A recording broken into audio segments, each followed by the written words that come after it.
je hier op squalen zitten in Dokkum, dus dan kwam je toch wel met squalen, met sportactiviteiten, win je hier ook wel in het trimmen. Dus daar leidt ik inderdaad wel wat een stukje historie dan. Na meer dan 50 jaar gaat sporthal de Trimmer in Dokkum in de vlakte. Het gebouw had heel wat sporttoernooien meemaken. En wie zelfs nog even vaccinatielocatie.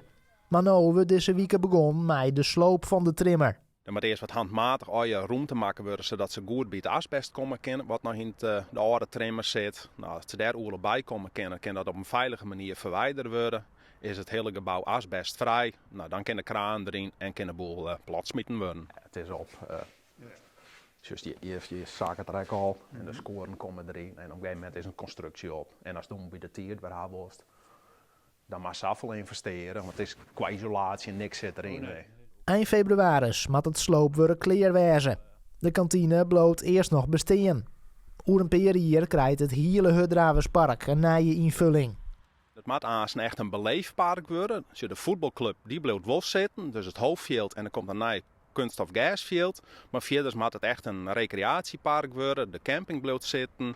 Er ben een plan voor woningbouw of bungalowpark mag ik zeggen. Parkeerterrein wordt uitbreid. Nou, zo hele ontwikkelingen binnen dit hele gebied.